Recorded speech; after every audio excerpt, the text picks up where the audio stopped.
Hi, I'm Elizabeth at A Literary Princess, and today I'm doing the book collection tag. So this tag was created by Why the Book Wins. I am going to tag her and link her original video down in the description box below. I wasn't tagged in this, I just wanted to do it. And again, I'm not tagging anyone because I don't know anyone. But there is a giveaway associated with this book tag if you either create a video doing the tag or comment on the original post with your answers by February 14th. You will be entered to win, I think it's an eBay gift card. So that's always fun. So definitely go check out Why the Book Wins. All right, so let's jump right in. First question, what book are you most proud to own? And I actually don't have this one here that I can show you because it's extremely delicate. And we are waiting to move it in with me until I am in my forever home, which we don't know when that will be, but it's at my parents' right now. And it's actually 4 books. This is a 4-volume set of Sir Walter Scott novels. I've got Ivanhoe, Rob Roy, The Talisman, and Killinich. Not really sure how you pronounce that. And they were published in 1890 something. They belonged to my great-great-grandmother, and they were given to me as a present by my great aunt and uncle for graduating college.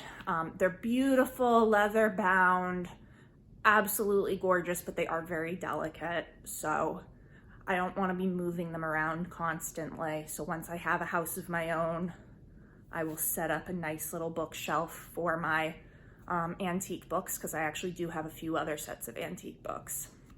But I am very proud to own these. To have something that my great-great-grandmother owned is so amazing. And the fact that they were published in the 1890s, and they're so lovely. They're beautiful. I wish I could show them to you, but alas. Question number 2. What is the book that has slipped through your fingers / a book that you want to buy, but it's just too expensive? So I'm gonna go with the book that slipped through my fingers. This is truly the book that got away for me. It happened when I was like 7. So I have several books that I need to show you so that you can understand this. So the first is that my brother and my sister-in-law gave me, when I was a child, this beautiful copy of The Secret Garden. So this is a Hallmark gift edition, and they have had several of these. They're velvet covered. They're just really pretty. They feel really nice. I was in love with it. But at the same time, they gave my niece, their daughter, a copy for the same edition of A Little Princess, which has this very beautiful, soft pink velvet cover. And I wanted that book. Like, I adored The Secret Garden. I was super happy with this, but I was like, I need that book. And I would go to Hallmark because I was like, Mom, I need A Little Princess. And so I was given A Little Princess, but we could not find the Hallmark edition. So I was given this beautiful illustrated edition, which I actually adore, but I still really, really wanted the velvet covered one, and I would put it up right here, an image of it. And I would go to Hallmark stores and look for it, and I could never find it. I did find an edition of Heidi, so I have this for Heidi as well. I could never find A Little Princess, and I tried looking on thrift books like later on in the other internet sites, like as an adult, and I could only find one with not the original illustration on the cover. So you see, these are the original illustrations from The Secret Garden, and they had the same for A Little Princess, but they changed it to this like ugly, really cartoony picture. I'm like, no, I don't want that. I want the original. But so I never got it, and it's kind of sad. And it's like, I reasonably could just ask my niece, now that we're all adults, and be like, hey, can I have that copy of A Little Princess? Or are you like really emotionally attached? But unfortunately, when a few years later, after my brother and sister-in-law gave me this book and gave her book, their house burned down. and everything they owned was lost. So the book went up in flames. So that's not an option either. So this is really the book that got away. I don't know. I just love that edition. I love the cover. It's not the end of the world, but I'm always going to be a little bit sad about it. Question number 3. What is the most you have paid for a book / the most expensive book you own? So that's probably two different questions for me. I don't actually pay that much for my books generally. I think the most I've probably paid for a book is maybe $40. And generally that's not a book for me. That's a book for like a friend for their birthday. I did buy, when the original illustrated copy of the first Harry Potter book came out, I bought one of my best friends a copy of Harry Potter and the Philosopher's Stone. I don't remember how much I paid for it. It was in pounds. I bought it in the UK. But so that's probably the most expensive book I have bought, and it wasn't even for me. But the most expensive book I own, there are a couple of potential ones. I mean, those antique books potentially cost a lot. I have no idea how much they're worth. But for books that were actually like paid for the initial amount, most expensive, it's probably this big boy, A World of Ice and Fire by George R.R. Martin. This book is gorgeous. It's illustrated. Hold on, let's see if we can. Yeah, I mean, it's stunning. This was $50 according to the back. And I didn't pay for this. This was a Christmas present or something. My parents got it for me. It's lovely. Haven't actually read it yet. It's like kind of, how am I supposed to read this exactly? It's too big, but it is beautiful. And I would say that like for initial price, this is probably the most expensive one I own, but there are a few others that could have potentially become worth more because they are antiques or first editions. We're gonna put that under here.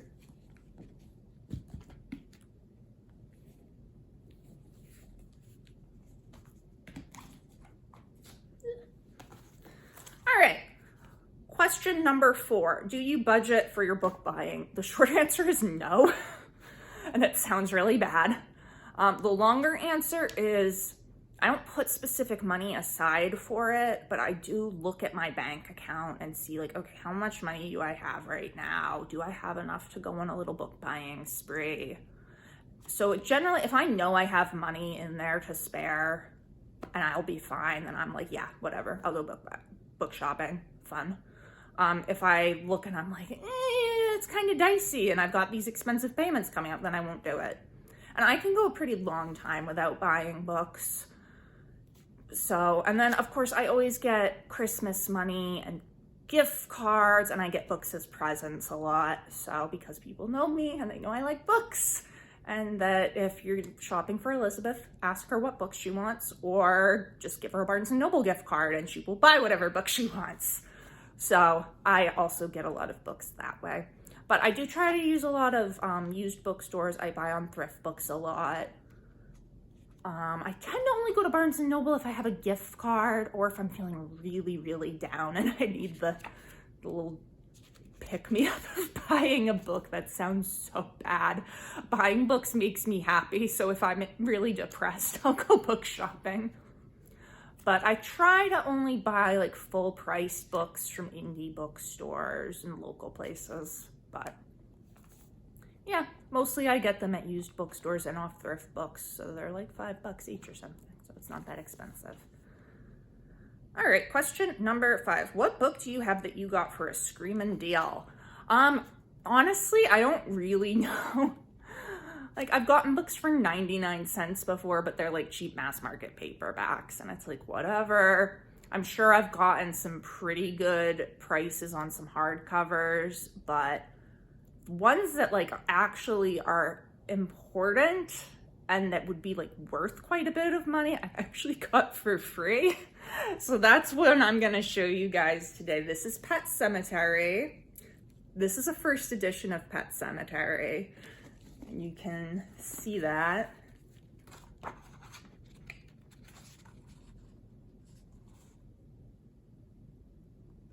There we go. I don't know if you can see that. It says first edition right down there. Ah!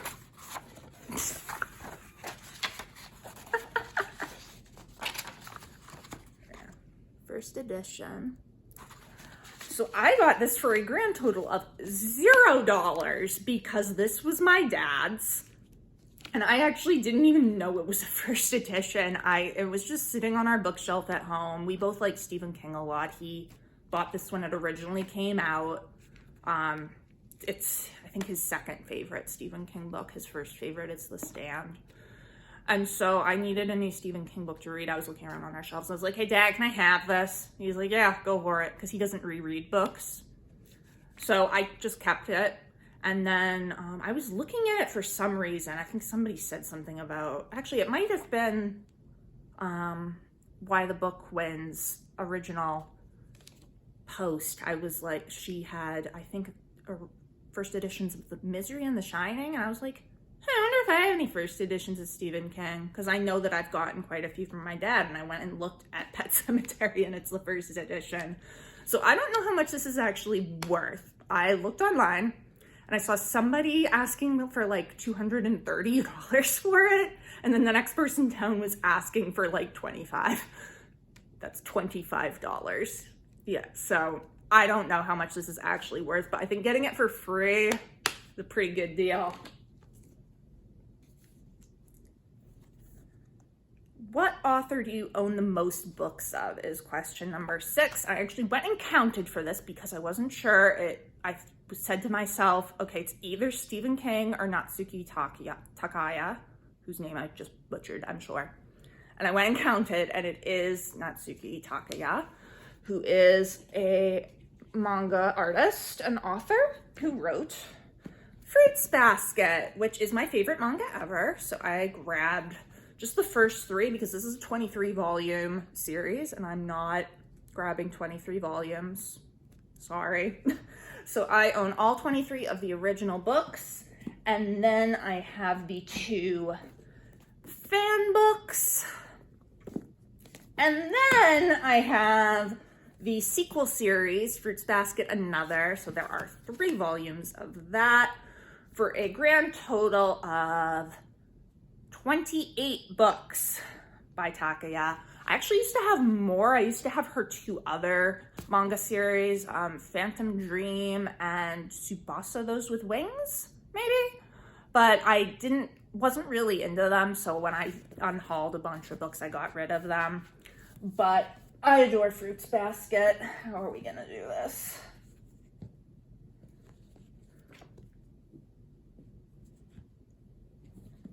And I am very much okay with her being the author who I have the most books by. Please don't fall over on me. All right, and the next question, question 7, is what book do you own the most editions of? And this was an easy one for me. This is Wuthering Heights. I have 4 editions of Wuthering Heights. I actually only have 3 to show you right now because my main copy, which I call my pretty copy, it's also my first copy. It's a Penguin Classics. It's on campus because I have a lot of my classics on campus and I haven't been by there because it's vacation and I'm trying to avoid going there as much as I physically can. But I've got this Norton Critical Edition that I got for like $1 or $2 at a used bookstore. And this is like I use this if I'm traveling or if I need to like take notes in the book for it.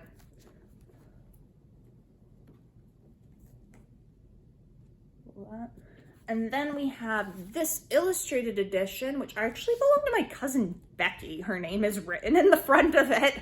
I don't know how I ended up with it, but okay. And there's some very beautiful illustrations. I've never actually read the book from this copy. I don't know. But I have it. It's pretty. I take pictures with it sometimes. And then I've got an edition in French because I at one point was like, yes, I am going to use my French and I'm gonna read Wuthering Heights in French to practice my French. And then I was just like, no, I'm not. So I have a copy in French if I decide I want to read it in French, but my French has gone rather downhill. I passed my language exam and was like, okay, I don't need that anymore. But I have the copy. All right, and the last question is, what is the most beautiful book you own? I mean, there were so many options for this. The World of Ice and Fire is right there. That's easily one of the most beautiful books that I have. I have some really gorgeous covers that I adore, but like, it's just the covers. I have some beautifully illustrated fairy tale books, but the one I decided to go with was this Folio Society edition of Sense and Sensibility. It comes in this beautiful little case that has a quote on it. And then, let me take it out. Oh, this is stunning. Oh my God. So my older roommate gave this to me for my birthday, I think. It was either my birthday or Christmas. I can't remember which. And this was so sweet of her because these are expensive. She said that they were doing a sale, but still. And it's there's illustrations inside. Let's, oh my God, look at that. And the texture of them, it's just so stunning and beautiful. And the paper, it's like really nice paper. Ugh. Yeah, here's the title page with an illustration opposite. I mean, this is just absolutely stunning. Definitely one of the most beautiful books that I own. And it's probably one I wouldn't have bought for myself because the Folio Society editions are so expensive. So it was really sweet of her. And I'm so happy that I have it. So that is my book collection tag. Please let me know down in the comments if you've read any of these books, what you thought of them. Even give me your answers to some of these questions, and also go check out Why the Book Wins and her post for this so that you can hear about the giveaway. Thank you so much for watching. It's been great chatting with you, and I will see you soon. Bye.